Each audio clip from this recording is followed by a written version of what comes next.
अस्सलामुअलैकुम। Welcome back to my YouTube channel. आज मैं आपको बताऊंगी प्लांट्स के लाइफ साइकिल के बारे में। तो सबसे पहले देखते हैं कि लाइफ साइकिल होता क्या है। लाइफ साइकिल का मतलब एक ऐसा साइकिल जिसमें एक ऑर्गेनिज्म की पूरी ज़िंदगी की स्टेजेस आ जाएं।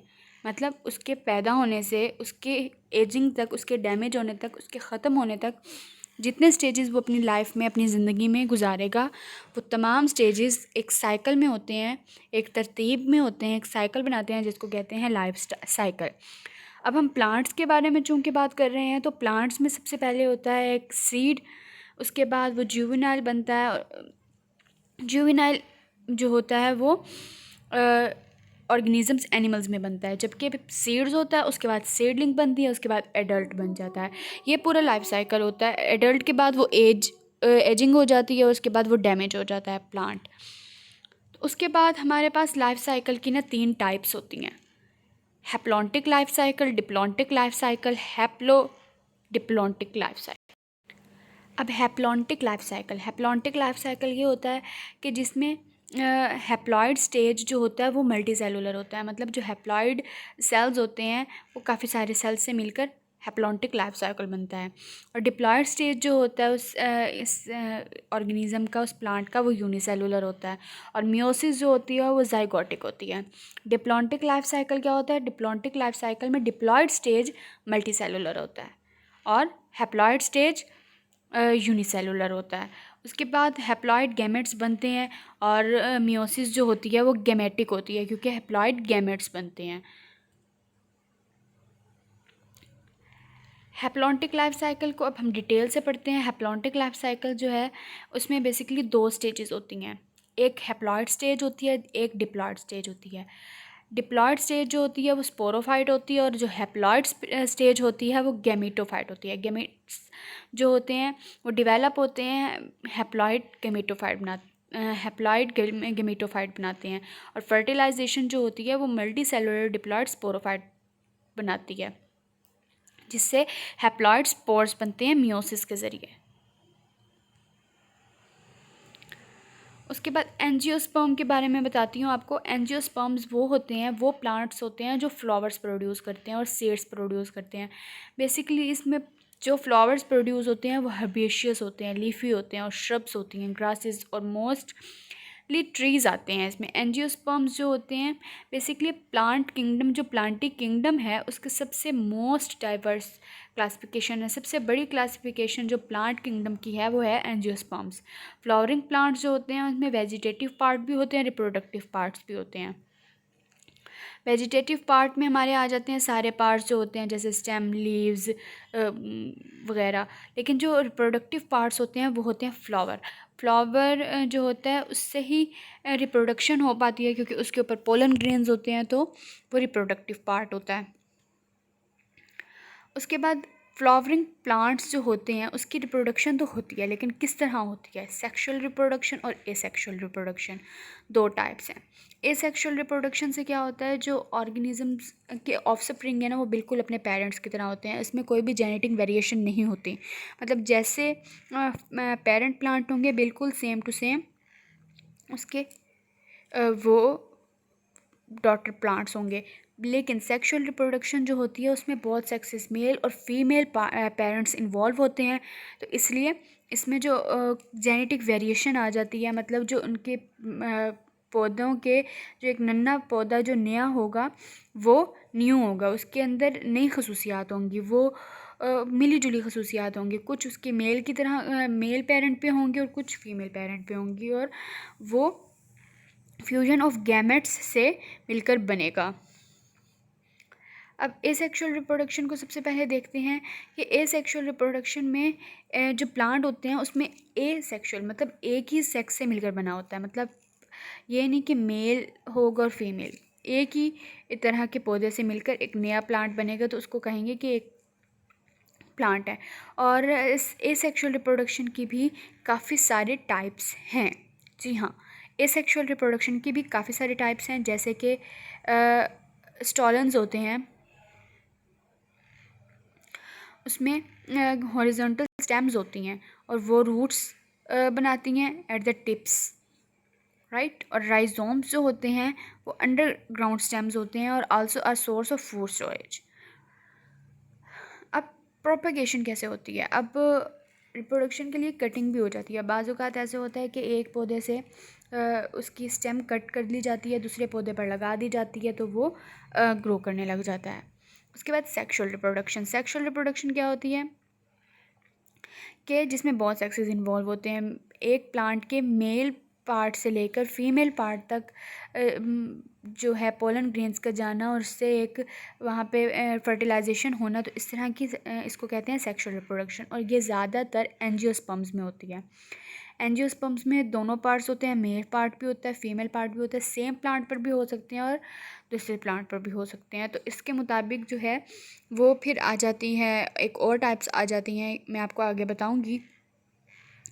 टाइप्स आ जाती हैं कि सेल्फ पॉलिनेशन हो रही है, इसको हम फर्टिलाइजेशन के लिए जो प्रोसेस यूज़ होता है उसको हम कहते हैं पॉलिनेशन। तो जो पॉलिनेशन हो रही है वो फिर इसके मुताबिक पता चलता है कि अगर एक ही प्लांट होगा तो सेल्फ पॉलिनेशन, अगर दो प्लांट्स पे पोलन ग्रेन्स ट्रांसमिट हो रहे हैं तो वो क्रॉस पॉलिनेशन। इसका कंसेप्ट मैं आपको आगे क्लियर कर देती हूँ। तो लाइफ साइकिल जो है फ्लावरिंग प्लांट्स के, उसके 5 स्टेप्स होते हैं। सबसे पहले सीड होता है। सीड जो होगा वो बढ़ेगा, जर्मिनेट होगा, जर्मिनेट हो जाएगा। उसके बाद उसकी ननी ननी कलियाँ निकलेंगी, थोड़ी सी उसकी एक शूट भी बनना शुरू हो जाएगी और थोड़ी सी रूट भी बनना शुरू हो जाएगी। तो जो छोटा सा बिल्कुल एक पत्ता होगा, नन्ही सी कली होगी जो प्लांट की, वो होगी सीडलिंग। उसको हम कहते हैं सीडलिंग। सीड से सीडलिंग बनती है। उसके बाद जब वो नन्ही कली होगी, वो बढ़ेगी, तो वो एक एडल्ट प्लांट बन जाएगा। उसके बाद पॉलिनेशन होगी और उसके बाद फर्टिलाइजेशन होगी। तो सीड सबसे पहले देखते हैं कि सीड के साथ जो होता है प्लांट का ना लाइफ साइकिल शुरू होता है।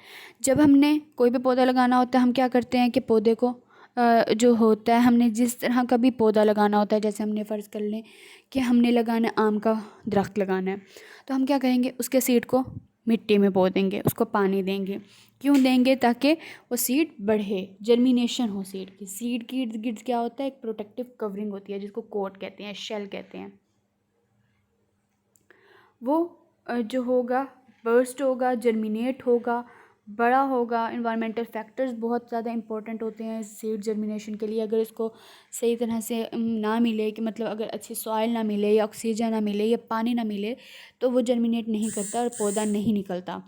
तभी अगर आपने देखा है कि अगर ऐसे ही रख दिया जाए, ज़मीन में बीज डाल दिया जाए, तो ऐसे ही पौधा नहीं निकल आता, लेकिन उसके ऊपर हमें पानी डालने, उसकी प्रॉपर केयर करेंगे तो उसमें से ज़रूर पौधा निकल आता है। क्योंकि सीड को जर्मिनेट होने के लिए प्रॉपर कंडीशंस की, प्रॉपर न्यूट्रिशन की ज़रूरत होती है। उसके बाद सीडलिंग, ठीक है, सीड जर्मिनेट हो गया, उसके साथ वो बढ़ना शुरू होगा। जब फलना फूलना शुरू होगा तो उसके न्यू प्लांट निकलेगा, यंग प्लांट निकलेगा, जिसको हम सीडलिंग कहेंगे। वो बिल्कुल ही नाजुक सा होता है और उसकी कलियाँ होती हैं, उसमें हल्के हल्का क्लोरोफिल आना शुरू हो जाता है। पिगमेंट, क्लोरोफिल क्या कहते हैं, ग्रीन पिगमेंट होती है। इस ग्रीन पिगमेंट का क्या फ़ायदा होता है कि वो ना सनलाइट को कैरी करता, सनलाइट को कैच करता है और जो फोटोसिंथेसिस में हेल्प करते हैं। उसके बाद वही सीडलिंग बड़ी होती जाएगी, बड़ी होती जाएगी। क्लोरोफिल जब उसके अंदर बढ़ता जाएगा तो वो और ज़्यादा सनलाइट एब्जॉर्ब करेगा, ज़्यादा फूड बनेगी, तो वो प्लांट बढ़ता जाएगा और एक आखिरकार क्या होगा कि प्लांट मैच्योर हो जाएगा। उसके रूट्स बन जाएंगे, स्टेम्स बन जाएंगे, लीव्स बन जाएंगे और सारा एक मुकम्मल पूरा पौधा बन जाएगा। उसके बाद वो इस काबिल हो जाएगा कि वो अपनी तरह के और प्लांट्स प्रोड्यूस कर सके। इस मकसद के लिए वो पॉलिनेशन करेगा। पॉलिनेशन अब होती है, पॉलिनेशन ना 2 तरीके से होती है, जैसे मैंने आपको पहले भी बताया था, सेल्फ पॉलिनेशन, क्रॉस पॉलिनेशन। जो सेल्फ पॉलिनेशन होती है उसको हम ऑटोगेमी भी कहते हैं और जो क्रॉस पॉलिनेशन होती है उसको हम एलोगेमी कहते हैं। तो सेल्फ पॉलिनेशन क्या होती है? अगर हमारा जो है, यहाँ से आप समझें, सेल्फ पॉलिनेशन क्या होती है। सेल्फ पॉलिनेशन अगर हमारे पोलन ग्रेन्स एंथर से ना स्टिग्मा की तरफ मूव करते हैं। ये आप याद रखेंगे, पॉलिनेशन ऐसा प्रोसेस है जिसमें फर्टिलाइजेशन इस तरीके से होती है कि पोलन ग्रेन्स एंथर से स्टिग्मा पे जाते हैं। अब वो एंथर से अगर स्टिग्मा पे अपने ही एक ही फ्लावर में जाएंगे तो हम कहेंगे कि सेल्फ पॉलिनेशन, यानी अपने ही फ्लावर पे चला गया तो ये पॉलिनेट अपने आप को ही पॉलिनेट कर दिया है, तो हम कहेंगे सेल्फ पॉलिनेशन है। लेकिन दूसरी तरफ आप देख रहे हैं 2 फ्लावर्स बने हुए हैं और एक शहद की मक्खी है जो उस पर बैठी, उस पर पोलन ग्रेन्स लगे, और वो जब दूसरे प्लांट पे बैठेगी तो पोलन ग्रेन्स उसके स्टिग्मा पर लग जाएंगे। तो एंथर से स्टिग्मा पर जा तो रहे हैं पोलन ग्रेन्स, लेकिन वो एक और फ्लावर में जा रहे हैं। और जो ये मक्खी है और इस तरह के दूसरे इंसेक्ट्स होते हैं, एनिमल्स होते हैं, ये पोलन ग्रेन्स को कैरी करते हैं, और ये पॉलिनेटिंग फैक्टर्स होते हैं, पॉलिनेटिंग एजेंट्स होते हैं। इसके विंड के ज़रिए भी चले जाते हैं, इंसेक्ट्स, बर्ड्स, बैट्स के ज़रिए भी चले जाते हैं।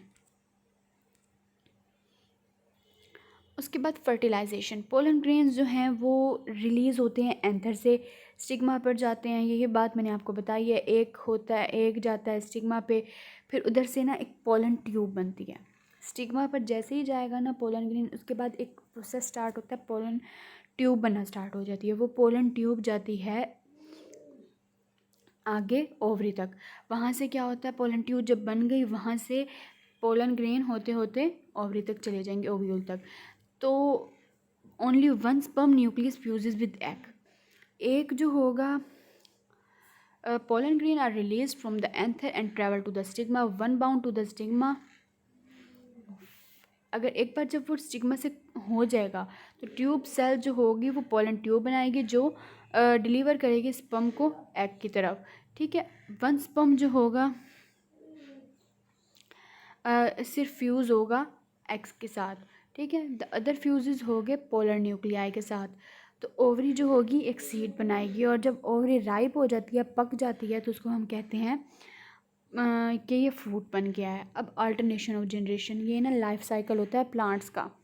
बेसिकली जब प्लांट्स होते हैं ना, वो उसमें ना जनरेशन ना चेंज होती रहती हैं, मतलब उसके लाइफ साइकिल चेंज होते रहते हैं। हैप्लॉन्टिक लाइफ साइकिल मैंने आपको जैसे बताया था, हैप्लॉइड गमीटोफाइट स्टेज आती है, वो बदलती है तो डिप्लॉइड गमीटोफाइट स्टेज आ जाती है। हैप्लॉइड गमीटोफाइट जो है ना, मेल और फीमेल गैमेट्स बनाते हैं माइटोसिस से।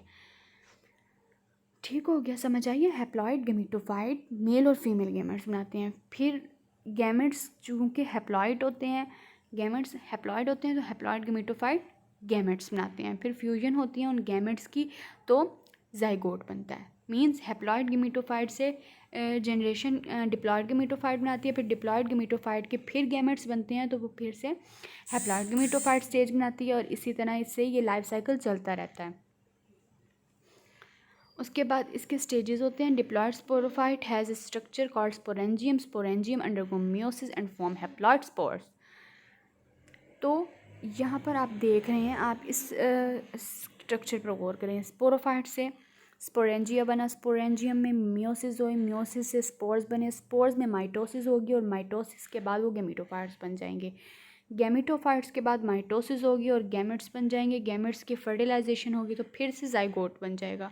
तो आप ये देख रहे हैं कि लाइफ साइकिल अल्टर हो रहा है।